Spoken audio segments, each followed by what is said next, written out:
नमस्कार मित्रों, मैं डॉक्टर राधाकृष्ण आपका स्वागत करता हूँ। वैसे तो मेरा कर्म क्षेत्र, मेरा कार्य क्षेत्र ह्यूमन हेल्थ को लेकर रहा है, मानव स्वास्थ्य को लेकर रहा है।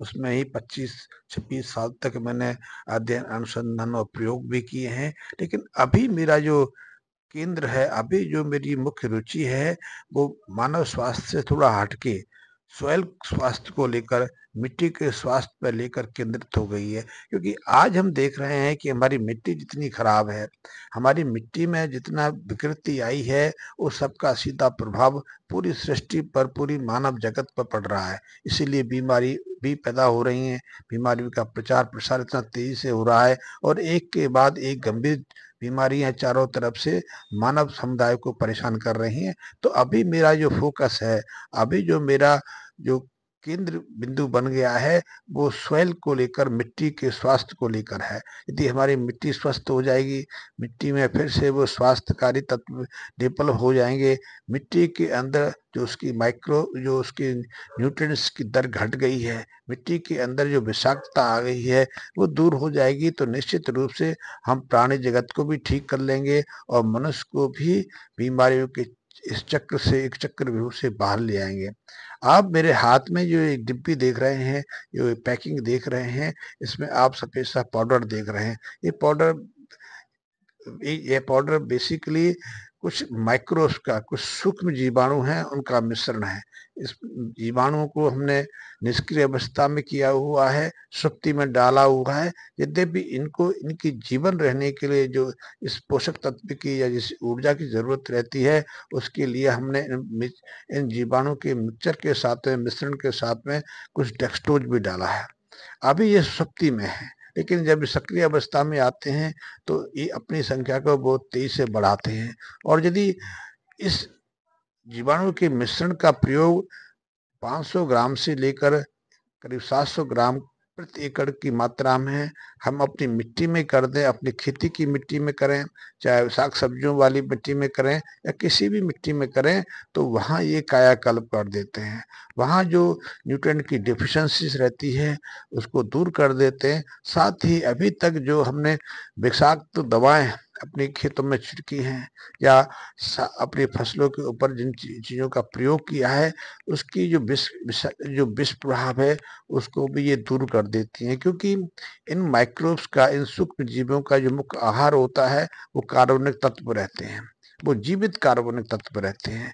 इन कार्बनिक तत्व में जो घास फूस आ जाती है, फसल के अवशेष आ जाते हैं, गोबर या दूसरे मलमूत्र आ जाते हैं, और खास करके जो जीव जंतुओं के मृत शरीर होते हैं, वो इन कार्बनिक पदार्थों के अंदर आते हैं। और यही जो कार्बनिक पदार्थ हैं, जीवाणुओं के मुख्य भोजन होते हैं। वैसे हमारी प्रकृति में एक नियम चलता है।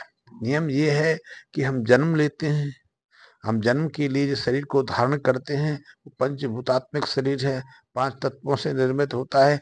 इन 5 तत्वों को लेकर हम कहीं से आते नहीं, इन तत्वों की उपलब्धता हमें इसी शरीर में, इसी जीवन में मिलती है। फिर हम भोजन के माध्यम से इन तत्वों को संग्रहित करते जाते हैं, मात्रा बढ़ाते जाते हैं, हमारे शरीर का विकास होता जाता है। फिर हमारे जीवन की दूसरी गतिविधियां चलती रहती हैं। फिर हम वृद्धावस्था की तरफ प्रवेश कर जाते हैं और अंततः हम मृत्यु के बाद हमारे पंचभूतात्मिक जो तत्व इकट्ठे हुए थे, वो विसर्जित हो जाते हैं। हम मिट्टी से जन्म लेकर मिट्टी में ही मिल जाते हैं। ठीक इसी तरह हर वनस्पति के साथ में भी है। वनस्पति जगत की शुरुआत भी मिट्टी से ही होती है। हम बीज डालते हैं, बीज का अंकुरण होता है, और अंकुरण के बाद हमारे जो पेड़ पौधे हैं, हमारी जो फसलें हैं, जड़ों के माध्यम से विभिन्न पोषक तत्वों को ग्रहण करती हैं। और वही वनस्पति, वही जो पेड़ पौधे हैं, कार्बन डाइऑक्साइड आदि गैसों को वातावरण से सोख कर सूर्य की उपस्थिति में अपना भोजन बनाती हैं और अपने शारीरिक विकास करती हैं। इसी के माध्यम से वो अपना भोजन बनाती हैं और वही भोजन प्राणी जगत के काम में आता है। ये नियम है। इस दौरान प्रकृति जो वनस्पति जगत है, वहाँ कुछ दूसरी क्रियाएं भी चलती हैं। जैसे कि वहाँ नियम के अनुसार पतझड़ होता है। पतझड़ में उसकी सारी पत्तियां गिर जाती हैं या टहनियाँ टूट जाती हैं।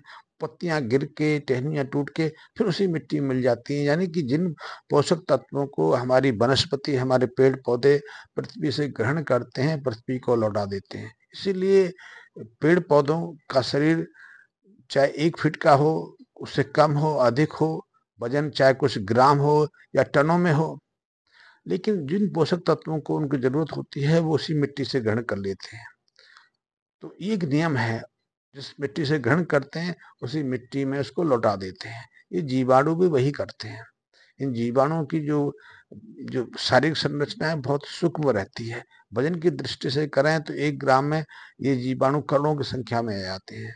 तो ये जीवाणु हर जगह है, प्रकृति के हर हिस्से में ये जीवाणु विद्यमान है। यदि हम अपने शरीर की बात करें तो हमारे शरीर के अंदर भी ट्रिलियन की संख्या में, अरबों खरबों से ऊपर जो संख्या है, उतनी संख्या में ये जीवाणु हमारे शरीर के अंदर ही विद्यमान है। इनकी संरचना में यानी कि नाम में कुछ कुछ बदलाव हो सकता है, कुछ दूसरी संरचना हो सकती है, लेकिन जीवाणु की बात करें तो हमारे शरीर के अंदर भी ट्रिलियन के हिसाब से जीवाणु हैं। और वही जीवाणु हमें स्वस्थ भी रखते हैं, हमें हमें हमारे शारीरिक विकास में मदद करते हैं, और बहुत सारे जो उपयोगी जो पदार्थ हैं जो हमें जिंदा रखते हैं, स्वस्थ रखते हैं, निरोगी रखते हैं, वो इन्हीं जीवाणु के माध्यम से हमारे पेट के अंदर पैदा हुए होते रहते हैं।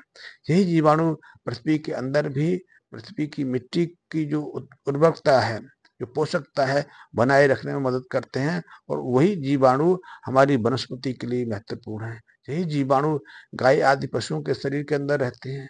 आपको जानकर आश्चर्य होगा कि हमारी गाय के पेट के अंदर इसी तरह के ट्रिलियन के हिसाब से जीवाणु रहते हैं, और उनकी यदि विभाजन किए जाए तो उसमें करीब करीब 70,000 के आसपास समूह हैं जो जो गाय के स्वास्थ्य को, गाय के जीवन को बनाए रखने में महत्वपूर्ण भूमिका निभाते हैं। और यही जीवाणु विभिन्न तरह के पदार्थों का निर्माण भी करते हैं। यही जीवाणु उसके रुमन के माध्यम से गाय की पाचन क्रिया को स्वस्थ रखते हैं। गाय को आप जुगाली करते देखते हैं, जुगाली में झाग से निकलते हैं, वो झाग भी इन्हीं जीवाणु के कारण होते हैं।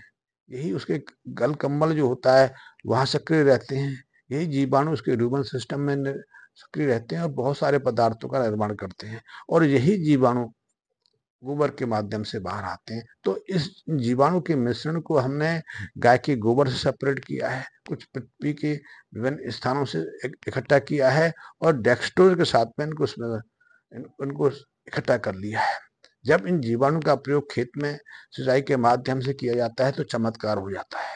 इनकी 500 से 1,000 की मात्रा, ग्राम की मात्रा में यदि हम अपने खेतों की 1 से 1.5 एकड़ भूमि में कर लें तो एक परिवर्तन हो जाता है। इसका प्रयोग तब होता है जब इनको सक्रिय कर लिया जाता है, इनकी गतिविधि को बढ़ा दिया जाता है, और जैसे ही इनकी गतिविधि बढ़ती है ये अपना काम करना शुरू कर देते हैं। फिर ये जो हमारे खेतों के अवशेष हैं, फसलों के घास फूस हैं या दूसरे ऑर्गेनिक पदार्थ हैं, उनका डीकम्पोजिशन शुरू कर देते हैं। डीकम्पोजिशन का अर्थ है कि मिट्टी के अंदर ह्यूमस की उत्पत्ति कर देते हैं। ह्यूमस कहें, उसको खाद कहें, या फिर ऑर्गेनिक कार्बन कहें, ये मुख्य कड़ी है मिट्टी से पोषक तत्वों को पौधों की जड़ों के माध्यम से पौधों को उपलब्ध कराना। यदि ये सामान्य है, ये सही सही रूप में है, तो हमारे वनस्पति का विकास, हमारी फसलों का विकास, हमारी साग सब्जियों का विकास, हमारे फल फूलों का विकास सब सही और समान रूप से होता है। यदि यही कड़ी ना हो तो फिर हम जितने भी प्रयास कर रहे हैं फिर वो आर्टिफिशियल रहता है। वो ऐसे ही है जैसे कि आज के समय हम एक आदमी को वेंटिलेटर पर जिंदा रखते हैं। वेंटिलेटर पर जिंदा रखने का अर्थ है कि अब इसके जीने की कुछ आशा बची है। हम कह नहीं सकते ये बचेगा, हम कह नहीं सकते ये मरेगा। ठीक वही स्थिति आर्टिफिशियल तरीके से साग सब्जियां लेने की, फसलों को उगाने की रहती है। लेकिन यदि हमारी मिट्टी के अंदर इन माइक्रोब्स से तैयार ऑर्गेनिक कार्बन है तो हम कह सकते हैं कि मिट्टी भी स्वस्थ रहेगी, हमारी फसल भी अच्छी लगेगी, हमारी वनस्पति भी स्वस्थ रहेगी, प्रकृति भी सामान रहेगी। तो उस समानता को बनाए रखने के लिए, उस चक्र को पूरा रखने के लिए ये जो प्राकृतिक जीवाणु बहुत मददगार है। इसके प्रयोग को जब हम निरंतर करते हैं तो आपको समय के बाद अपने खेत की मिट्टी में बहुत सारे परिवर्तन दिखते हैं। पहला परिवर्तन तो यही है कि जो बीज आप अपने खेतों में बोते हैं उनका अंकुरण बड़ा सामान्य होता है, तेजी से होता है और जितने बीज डालते हैं उनमें से 95-96% तक बीज अंकुरित होकर बाहर आ जाते हैं। वो अंकुरित ही नहीं होते, उनका अंकुरण ही नहीं फूटता। वो पेड़ में भी वो पौधों में भी बदलते हैं और पौधे भी स्वस्थ रहते हैं, पौधों की ग्रोथ भी अच्छी रहती है, हरियालीपन अच्छा आता है, वो तेजी से विकसित होते हैं। इन फसलों में, इन पेड़ पौधों में बहुत कम बीमारियों की संभावना रहती है। दूसरा, जो इन पेड़ पौधों पर जो फल लगते हैं, जो बीज आते हैं, जो फलियां लगती हैं, वो अधिक समय तक स्वस्थ भी रहती हैं। आज की तरह जो हम खादों से या रसायन आधारित दवाओं के माध्यम से जो फसल, जो साग सब्जियां लेते हैं, वो तोड़ने के बाद भी तेजी से सड़ने लग जाती हैं। उनकी पकने के बाद जो जीवन अवधि है बहुत सूक्ष्म रहती है, वो कुछ घंटे में ही सड़ने की प्रक्रिया से गुजरने लगते हैं। लेकिन जब हम प्राकृतिक तरीके से इन जीवाणुओं के माध्यम से जो साग सब्जियां लेते हैं, फल फूल लेते हैं, जो अनाज लेते हैं, वो अधिक समय तक खराब होने से बचे रहते हैं। उनका जीवन काल सामान्य की तुलना में कई गुना अधिक रहता है। दूसरा, उनका स्वाद भी अच्छा रहता है, उनके आकार में भी अलग एक अलग रूप रहता है। यहाँ तक कि उनकी खुशबू है, उनका स्वाद है, उनका रंग रूप है, वो भी आपको आकर्षित लगता है। तो निश्चित रूप से आप इन जीवाणु के प्रयोग से, इस जो मिश्रण के प्रयोग से एक बहुत बड़ा बदलाव अपने खेतों में, अपनी फसलों में देखते हैं। फसलों में इनके माध्यम से जो मात्रा है वो भी बढ़ती है। इतना ही नहीं, मिट्टी की संरचना को देखेंगे तो मिट्टी की संरचना में भी इनके माध्यम से कई तरह के बदलाव आते हैं।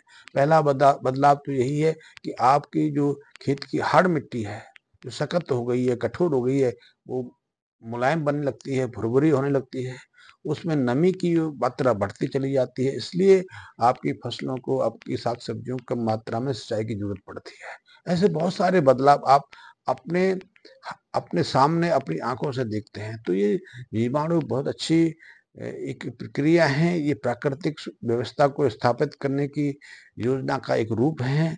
जैसे हम कह सकते हैं कि आज हम बहुत सारी तरह की खेती करने के लिए प्रेरित हैं। कोई ऑर्गेनिक खेती के नाम से, कोई प्राकृतिक खेती के नाम से, कोई वैदिक खेती के नाम से जो प्रयास चल रहे हैं, उनमें केंद्रीय भूत जो जो किसी को हम दे सकते हैं, केंद्रीय भूत जो हमारा सबसे प्रमुख आयाम है, वो यही जीवाणु हैं।